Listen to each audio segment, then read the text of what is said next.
तो दोस्तों नमस्कार, स्वागत है आप सभी लोगों को अपना प्यारा सा परिवार मैट्रिक बोर्ड वाल्स में। तो दोस्तों मैं आप सभी लोगों के लिए लेकर आया हूँ एसएसटी यानी सोशल साइंस यानी सामाजिक विज्ञान का जो मॉडल पेपर बिहार बोर्ड ने जारी किया है उसका सॉल्यूशन करवाने आया हूँ, ठीक है। और आप सभी लोग अपनी तैयारी को जांच कर सकते हैं कि हम कितना एग्ज़ाम के लिए परिपक्व हुए हैं, ठीक है। तो प्यारे साथियों, मैं वीडियो को स्टार्ट करता हूं इससे पहले मैं आप सभी लोगों से एक रिक्वेस्ट करता हूं कि प्लीज़ इस वीडियो को अपने दोस्तों में शेयर कर दीजिएगा, लाइक कर दीजिएगा, सब्सक्राइब कर दीजिएगा और थोड़ा सा डिस्क्रिप्शन में ताक झांक कर लीजिएगा। उसमें बहुत सारी चीज़ें आपको मिल जाएगी, जैसे कि पीडीएफ के लिए गाइडलाइन दिया गया है, उसके बाद क्लास के लिए गाइडलाइन दिया गया है, उसके बाद कुछ मतलब कि प्राइवेट बातें जो होती हैं वो गाइडलाइन मतलब जो भी कुछ है वो आपको डिस्क्रिप्शन में बताया गया है, आप वहाँ जाकर देख सकते हैं, ठीक है। और मॉडल सेट का और भी वीडियो है, यदि आपने नहीं देखा होगा अदर सब्जेक्ट का तो वो वीडियो डल चुका है, आप जाकर देख सकते हैं, ठीक है। तो चलिए मैं आज आज मैं कराने वाला हूँ क्या, सामाजिक विज्ञान का मॉडल सेट। उसमें 80 क्वेश्चन होंगे। उसके बाद इसका पूर्णांक यानी टोटल एफएम जो है, एफएम कितना है 80, ऑब्जेक्टिव कितना होगा 80, आंसर कितना देना है 40। ये सारी चीज़ें तो आप सभी लोगों को पता ही होगा, ठीक है। और ये सब तो पढ़ने की ज़रूरत है नहीं, लेकिन पढ़ लेंगे तो ज़्यादा बेटर होगा। आप लोग खुद पढ़ लीजिएगा क्योंकि वीडियो लंबा हो जाएगा हम पढ़ेंगे तो, ठीक है। चलिए देखते हैं क्या है। प्रश्न संख्या 1 से लेकर 80 तक दिया गया है, जिसमें 40 को सही करना है। 40 को जो सही है उसको चुन करके OMR में भर देना है, ठीक है। तो हम क्वेश्चन की तरफ देखते हैं क्या क्वेश्चन है। 1 नंबर क्वेश्चन क्या है, द्वितीयक क्षेत्र की गतिविधियों में निम्नलिखित में कौन शामिल है। तो विनिर्माण, निर्माण कार्य, बिजली उत्पादन, इनमें से सभी। तो द्वितीय क्षेत्र में आपको पता होना चाहिए कि विनिर्माण, निर्माण और बिजली उत्पादन ये सब जो है किसी चीज़ को बनाने का काम कर रहा है। किस चीज़ को बनाने का, तो क्या हो जाएगा इनमें से सभी, यानी D is the right answer, ठीक है। अगला यानी 2 नंबर क्वेश्चन क्या बताता है, भारत में कार्यशील जनसंख्या का बड़ा हिस्सा किस क्षेत्र पर आजीविका के लिए निर्भर है। तो आपको पता होना चाहिए भारत जो है वो सबसे बड़ा उसका जनसंख्या प्राथमिक क्षेत्र पर निर्भर है। प्राथमिक क्षेत्र कहने का मतलब कृषि पर निर्भर है। कृषि से ही अधिकांश लोग यहाँ पे भरण पोषण करते हैं, ठीक है। 3 नंबर क्वेश्चन क्या बताता है ये देखिए, ब्रूटलैंड आयोग का संबंध किससे है। तो ब्रूटलैंड का संबंध जो है वे है समावेशी विकास से है। किससे है, समावेशी विकास से है, समावेशी विकास से है, ठीक है। समावेशी विकास से है ब्रूटलैंड का संबंध, ठीक है। अगला क्वेश्चन यानी 4 नंबर क्वेश्चन क्या बताता है ये देखिए। 4 नंबर क्वेश्चन, आर्थिक नियोजन हेतु सरकार से तालमेल तथा सहयोग का वातावरण बनाने के लिए किस संस्था का संगठन किया गया था। तो ये जो था नीति आयोग का, किस संस्था का संगठन किया गया था, तो नीति आयोग का संगठन किया गया था, ठीक है। अगला यानी 5 नंबर क्वेश्चन क्या बताता है, भारत के प्रथम राष्ट्रीय मानव विकास रिपोर्ट के अनुसार निम्नलिखित में किसकी उपभोक्ता व्यय क्षमता में वृद्धि हुई। तो किसकी हुई, तो आपको कट से बता देना है कि नागरिक जनता को, यानी जब देश विकास करता है, तरक्की करता है, तो उसका जितना भी जनता है, नगर की जनता है, वो सारे लोग भी विकास करेंगे, तरक्की करेंगे, तब तो होगा ना। 6 नंबर क्वेश्चन क्या बताता है, इनमें से कौन कृषि आधारित उद्योग है। तो चीनी उद्योग, सूती वस्त्र उद्योग, खाद्य प्रसंस्करण उद्योग, इनमें से सभी। तो हमें जहाँ तक लगता है वो हो जाना चाहिए इनमें से सभी, क्योंकि सूती वस्त्र उद्योग जो है ये कपास से बनता है, चीनी जो है गन्ना से बनता है, खाद्य प्रसंस्करण यानी जो भी भोजन पदार्थ है वो खेती से ही होता है। तो ये सब क्या हो जाता है, कृषि आधारित उद्योग है, ठीक है। उसके बाद 7 नंबर क्वेश्चन क्या बताता है, प्रोकेन्स के अनुसार राष्ट्रीय आय में किसे शामिल किया गया है। तो किसे शामिल किया गया है आप बताइए। तो इसे उपभोग और व्यय विनियोग यानी उपभोग और विनियोग, ऑप्शन नंबर सी यानी ए और बी दोनों को शामिल किया गया है, ठीक है। अगला क्वेश्चन क्या बताता है, शुद्ध राष्ट्रीय उत्पाद की गणना में किसे शामिल नहीं किया जाता है। तो ये किसे शामिल नहीं किया जाता है, तो इसको कच्चे माल की कीमत को शामिल नहीं किया जाता है। क्यों नहीं किया जाता है? कि ये कच्चे माल है, कभी भी बर्बाद हो सकता है, कभी भी हमें लॉस लग सकता है। ठीक है, उसके बाद क्या क्वेश्चन है, अगला नंबर क्वेश्चन क्या है कि निम्न में से कौन वाणिज्यिक बैंक नहीं है? तो कौन वाणिज्यिक बैंक नहीं है? तो ये है भारतीय रिजर्व बैंक जो है वाणिज्यिक बैंक नहीं है। ये भारतीय रिजर्व बैंक यानी आरबीआई जो है वाणिज्यिक बैंक नहीं है। अगला क्वेश्चन क्या है, सहकारिता संचालन का दायित्व राज्य सरकारों को कब प्राप्त हुआ? तो इसे कब प्राप्त हुआ आपको पता है? नहीं। तो आपको पता होगा कि 1919 में इन्हें प्राप्त हुआ था। गरीबी की कुचक्र की धारणा किसने दिया था? तो गरीबी की कुचक्र की धारणा जो था वो किसने दिया था? रैगनर नक्स ने दिया था। कौन दिया था?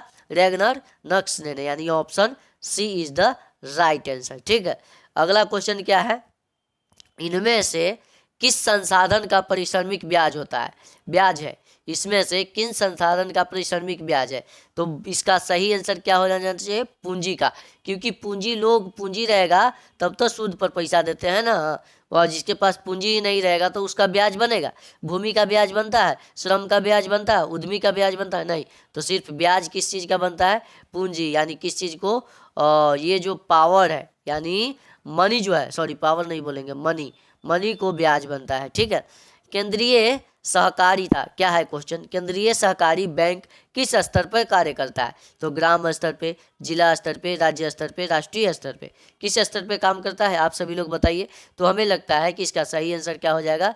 जिला स्तर पे, क्योंकि यह जो है डिस्ट्रिक्ट लेवल पे काम करता है। 14 नंबर क्वेश्चन क्या बताता है, भारत विश्व व्यापार संगठन का सदस्य कब बना? तो ये जो है 1995 में बना।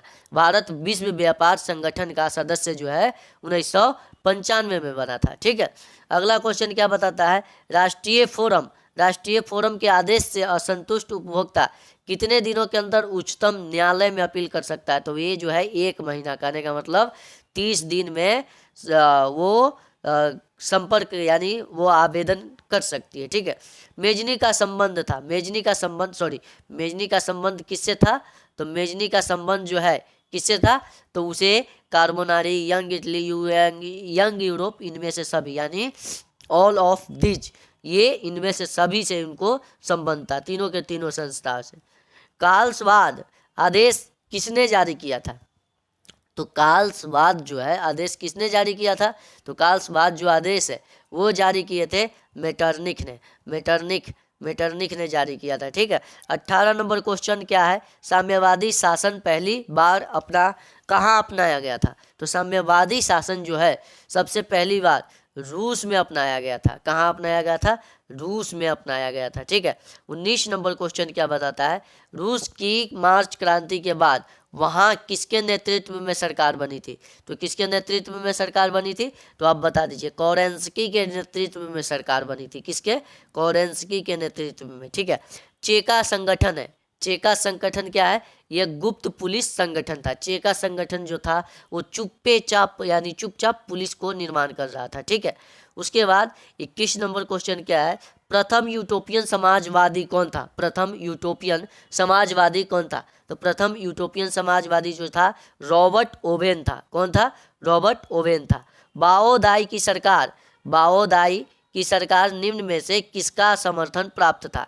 तो बाओदाई के सरकार को फ्रांस का समर्थन प्राप्त था। बाओदाई के सरकार को किसका समर्थन प्राप्त था? तो उन्हें फ्रांस का समर्थन प्राप्त था। ठीक है, जनेवा समझौता के क्रियान्वयन की देखभाल के लिए अंतर्राष्ट्रीय आयोग का सदस्य राष्ट्र निम्नलिखित में कौन नहीं था? तो कौन नहीं था? हमें लगता है कि चीन जो था वो राष्ट्रीय सदस्य नहीं था। ठीक है, अगला क्वेश्चन क्या है ये बताइएगा, निम्नलिखित में स्वराज्य का लक्ष्य किस कांग्रेस अधिवेशन में प्राप्त हुआ था? तो आप बताइए, नागपुर अधिवेशन में, पूना अधिवेशन में, मद्रास अधिवेशन में, लाहौर अधिवेशन में? तो ये जो है लाहौर अधिवेशन में कांग्रेस स्वराज का लक्ष्य प्राप्ति के लिए प्रस्ताव किया गया था। ठीक है, अगला क्वेश्चन क्या है, 3 कठिया व्यवस्था समाप्त करने की सिफारिशें किसने की? तो ये किसने किया था? Champaran agrarian Samiti, land holders society, Indian association, Madras Mahajan Sabha. तो आप बताइए 25 का सही आंसर क्या होगा? तो 25 का सही आंसर ए, चंपारण एग्रेरियन समिति, यानी यह जो है तिनकठिया प्रणाली कहाँ था? चंपारण में। तो चंपारने के लोग ना इसको खत्म करने की कोशिश करेगा जी। हाँ, तो ठीक है। 26 नंबर क्वेश्चन क्या बताता है? जलियांवाला बाग हत्याकांड की जांच के लिए किस समिति का नियुक्त किया गया था? तो ये जो है हंटर समिति का नियुक्त किया गया था। किस चीज का? हंटर समिति का। ठीक है।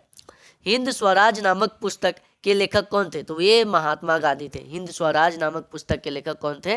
महात्मा गांधी थे। ठीक है, हिंद स्वराज। उसके बाद अगला क्वेश्चन क्या है? 1920 के मानवेंद्र नाथ राय ने भारतीय कम्युनिस्ट पार्टी की स्थापना कहाँ की थी? आप बताइए।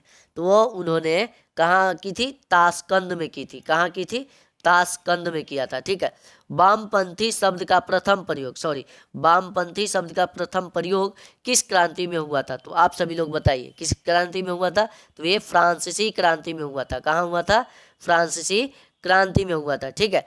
चार्टिस्ट आंदोलन कहाँ हुआ था? चार्टिस्ट आंदोलन जो है इंग्लैंड में हुआ था। इंग्लैंड यानी अंग्रेजों का देश में हुआ था। अंग्रेजों का देश में चार्टिस्ट आंदोलन हुआ था। ठीक है। अगला क्वेश्चन क्या है? पराजित तुर्की के साथ कौन कौन सी संधि की गई थी? तो ये कौन संधि की गई थी? तो आप बताइए पराजित तुर्की के साथ कौन सी संधि की गई थी? तो सेवर्स की संधि की गई थी। किस संधि की गई थी? सेवर्स की संधि की गई थी। गांधी जी ने किस गोलमेज सम्मेलन में भाग लिया था? तो ये जो है द्वितीय गोलमेज सम्मेलन में गांधी जी भाग लिए थे, प्रथम में नहीं लिए थे। ठीक है। अगला क्वेश्चन क्या है? राष्ट्रीय श्रम आयोग का गठन कब हुआ था? राष्ट्रीय श्रम आयोग का गठन 1948 में हुआ था। ठीक है। अलेक्जेंड्रिया नामक व्यापारिक केंद्र की स्थापना किसने की थी? तो आप बताइए इसका स्थापना जो है सिकंदर ने किया था। कौन किया था? सिकंदर। अंतर्राष्ट्रीय पुनर्निर्माण एवं विकास बैंक को किस अन्य नाम से भी जाना जाता है? तो आप बताइए इसका सही आंसर क्या होगा? इसे विश्व बैंक के नाम से जाना जाता है। किसे जाना जाता है? विश्व बैंक। मार्टिन लूथर का जन्म कहाँ हुआ था? तो मार्टिन लूथर का जन्म जो है कहाँ हुआ था? जर्मनी में हुआ था। कहाँ हुआ था? जर्मनी में। मार्टिन लूथर का जन्म जो है जर्मनी में हुआ था। उसके बाद मुद्रणालय स्थापित करने से पूर्व लाइसेंस लेना किसने अनिवार्य किया? तो ये किसने अनिवार्य किया था? तो ये लॉर्ड विलियम बेंटिंक ने किया था। कौन किया था? Lord William Bentinck. ठीक है। अगला क्वेश्चन क्या है ये देख लीजिए। 38 नंबर क्वेश्चन, मोतीलाल नेहरू ने किस समाचार पत्र का संपादन किया? किस समाचार पत्र का संपादन किया? तो इंडिपेंडेंस का। किसका? इंडिपेंडेंस का। ठीक है। उसके बाद मैसूर का टीपू सुल्तान किस क्रांति से प्रभावित था? तो ये किस क्रांति से प्रभावित था? फ्रांसीसी क्रांति से प्रभावित था। ठीक है। 40 में प्रोटेस्टेंट धर्म सुधारक की शुरुआत का श्रेय किसे दिया जाता है?